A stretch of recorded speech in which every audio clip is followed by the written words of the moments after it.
solar eclipse. April 19, 2023. Hi, I am Asiya Batool astrologer presenting you the solar eclipse forecast. In this video I'll be discussing the new moon solar eclipse at the 29 degrees of Aries. Now it's peaking on April the 19th at 9:14 p.m. Pacific time, so it's like 12:14 a.m. Eastern time. Now this solar eclipse is going to be very powerful because it is going to be forming a 90-degree angle of internal conflict and pressure with Pluto.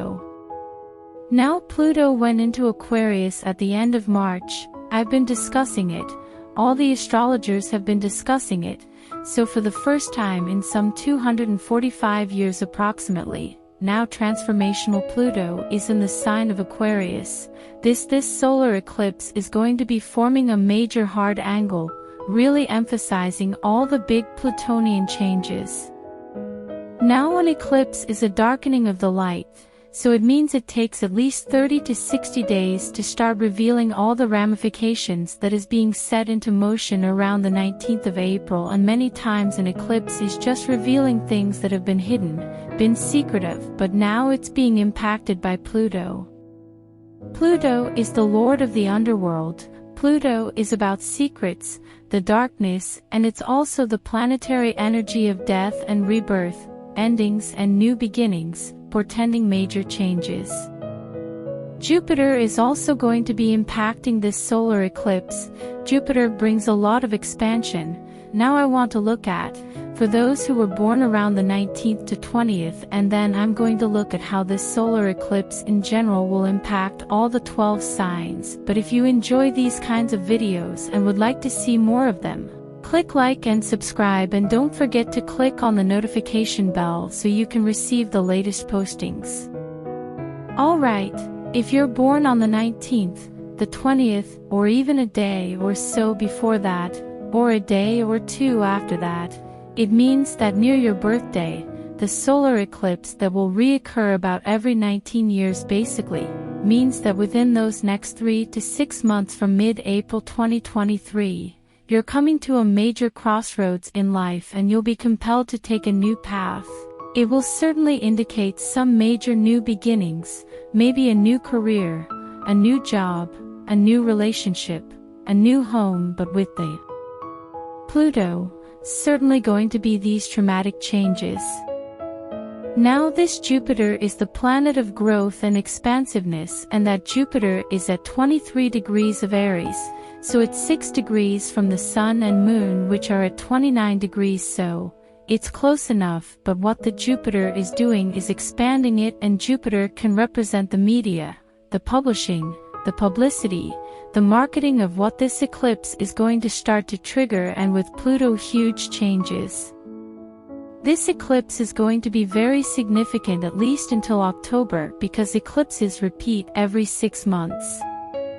Now Pluto can represent not only these major significant changes, endings, new beginnings, but it can also indicate the masses, and in the sign of Aquarius could be the masses around the globe, fighting for their personal rights, fighting for more freedom in their governments, fighting against totalitarianism. Now we're already seeing it in the country of Georgia, and the women in Iran are risking their lives in Israel protesting against the judicial system. We're seeing these protests in France, so I'm thinking that this period, the summer for the northern latitudes, the winter of course in the southern latitudes, that there could be a tremendous amount of protesting. But with the Pluto in Aquarius, it's about protesting for individual freedoms and rights and democracy globally. The Jupiter will just bring a lot of optimism this protesting can bring. Now I'm even thinking that there could be not just protesting for democratic values, for individual personal freedoms, but there could be more protesting with strikes, major worker strikes demanding more monies. Now Mercury is that planet of information, communication, it's right next to Uranus. Uranus thinks out of the box. Uranus is very rebellious and also demanding personal freedoms, so it just continues to be really emphasized. Now let's just quickly go through each of the 12 signs. So for Aries, if you have an Aries rising, it's impacting your first house or your sign, and that puts a real spotlight on visibility, new beginnings. Taurus rising, it's in the shadow sector, the 12th house. What's going on that's more hidden, and an eclipse reveals things that are hidden within 30 to 60 days. With Pluto, something really significant is being surfaced and being revealed, and for Taurus and Taurus rising, it's in the sector of your chart, where things could be revealed. Your own secrets could be coming out, but it's just energy, and so I like to teach that if you're afraid of being a victim of the energy, well then direct it. And with the 12th house, shadow sector, if you started with more spiritual practices, charity, meditation, and just introspection, reflection, like really drawing your attention to the inner psyche of your life. Gemini rising, it's falling in the 11th sector. The 11th deals with your long-range plans and goals and aspirations, so there could be some real significant advancements, changes with your aspirations. The 11th house also deals with friendships, associates, can be pretty favorable for expanding your social circle or doing a lot of networking. Cancer rising, the Aries is 10 signs past Cancer, the 10th is career, it's your professional reputation. It could also put a spotlight on leadership, on government matters, and if you're in the right, well, you don't even have to be in the right profession, because out of nowhere, that 10th house being lit up could put you into infamy or fame, because that's certainly that sector of visibility. Leo rising, putting a spotlight on the 9th house of higher education, getting more professional training, a lot of international travel, publishing, marketing, that's all that 9th house. The Virgo rising, it's in the 8th house of financial gifts, loans, taxes. There could be an unexpected financial debts that you are unaware of, but it could also be, coming into a settlement, coming into an inheritance, could very well be an unexpected financial gift.